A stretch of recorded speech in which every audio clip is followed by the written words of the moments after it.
Because you started doing this thing since you was 15 years old. Yes.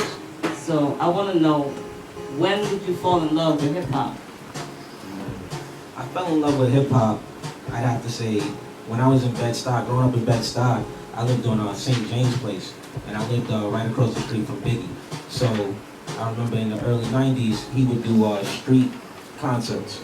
And we would be up on top of the stairs of the Bronx, of the Brownstones, and I'd watch the street concerts. And I think that's definitely the point where I fell in love with hip hop. And I knew that that's what I wanted to do. Like, I wanted to entertain crowds, you know, and do that. 'Cause I didn't even know who he was at the time, but I just, to this day, I remember everything that happened, you know, to him. Like, at one point, one of the shows, he ended it by getting into a police car. Like, the cops came, threw him in the back of a police car. I remember it, like, so vividly. So that changed my life. Wow, that's amazing that you actually got to see him Yes. perform. That is amazing. That's inspirational, you know, in itself. So it's exciting. So I know you have a family, you have a son and a girlfriend. So how have they influenced your career? You killing me with a girlfriend. Yeah. Yeah. I mean, my son has been the inspiration for me just to grind so much harder. Because I can't fail now, because he's looking at me. You know what I mean? And I know that, I also know that when he gets older, I don't want to have any regrets. You know what I mean? Because I had him, you know, kind of at a young age when I really started to figure out the industry and the moves that I wanted to make. And some people, you know, will come to the point where it's like a crossroads where they're like, either I'm going to be a good father or I'm going to follow my dreams. But I made the decision that I said, you know, I'm going to be a good father and I'm going to follow my dreams. You know what I mean? And I'm going to use the, you know, all the energy that I have now as a father and the inspiration, and take that and, you know, definitely, you know, accomplish my goals. So, and then, you know, I want my son to see that and then be like, yo, daddy, I can accomplish my goals as well, you know, and take it even bigger. You know, so that's definitely what my family has done to make me chase my dreams. Yeah, because you know, children definitely they learn by example. Yes. So whatever you do, they're gonna do. And then I just wanted to add that it's even better that my son loves my music. Like when he hears my voice, you know, Jay-Side would be like, you know, oh, he loves that song. Like when he was like really little, like an infant, you know, if he was crying, she'd be like, you know, I played your song, and he just quiet down. You know what I mean? Because, you know, like he likes daddy's voice, but then I think, you know, I like to say he likes the music as well. You know, so that was like one of the biggest things that, you know, tugs at your heartstrings. I was like, oh, yeah, I'm gonna do this. Now when I make a song, I'm like, yo, I wanna make my son, you know, smile. I wanna make him, you know, I wanna have him sing the chorus. You know what I mean? And if he does that in the car, then I'm like, all right, this song will work. Yeah, that's awesome. That's amazing. So I know you have a company called Brooklyn Collective. Yes. Can you tell me a little bit about how that started and what your mission is? And Definitely. some of the projects you guys have worked on. Definitely. Brooklyn Collective is the baby of myself and DJ H Blends. My DJ, producer, engineer, godfather to my son. You know what I mean? We started Brooklyn Collective in 2006. We met, and he was a DJ that wanted to produce, and I was, you know, just like a poet that wanted to spit. You know what I mean? And we had met, and we chopped it up, you know, talking about our vision for music and where the industry was going.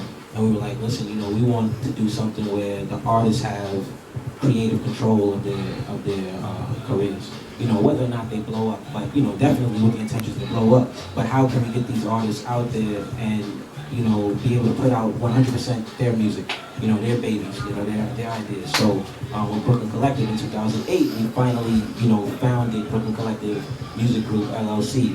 And we went about, you know, we started recording. You know, I recorded The Burden of Proof, which was my first project, straight like boom bap hip hop, you know, minimalist as people described it. Then we followed that up with the Primary mixtape, which was like, you know, me spitting over instrumentals from the industry, you know, and with some original stuff. Then we worked with artists like Young Image. We worked with you, of course, you know, Silent Rebel. We worked with Miss Melrose. We worked with Samora, aka Precious Jewel. We worked with Dom Nation. You know, some really talented artists, and recorded some quality industry quality work. You know, So that includes like 2011 we just dropped the Eye to December mix EP rather, and that was like phenomenal. And 2012 we're working on Black to the Future. We got a Black Precedent. We have the Collective Vision, which would be like our version of Shock Value. Brooklyn Collective Production alongside really talented artists. So you'll hear us with pop stuff, you'll hear us with soul, you'll hear us with R&B, hard hip hop. I mean, everything, and just show our range as far as a production company. And then, further our fan base, especially, with our original instruments and everything, so we're just really gonna broaden the space and just show people what's out of the collective they haven't seen. Yeah. Cool. Oh, and then we got some tracks featuring Jay Sai, So everybody in Brooklyn Collective, like the whole mission and the vision of Brooklyn Collective is, as an artist, you can express yourself anyway when we say creatively. So Jay Sai is our publicist, but she's also a featured artist, in addition to being a model, for Brooklyn Collective and then other companies. Blends is a DJ, a producer, an engineer. He also features as a artist, and he spits on some tracks. You can hear him on my choruses. For myself, I rap. I also produce. You'll hear me produce some R&B stuff, some pop stuff, and I DP as videos and everything. So the sky's the limit, basically, with Brooklyn Collective. That's our, Brooklyn Collective, respect the perspective is our motto, because, the sky's the limit, and that's what we see. So you try and get people to see what we see. Nice. So I know that Brooklyn Collective have done some things for the community. Yes. So can you speak about some of the things that you guys have done? Definitely. In 2010, we started the Collective Cares Initiative.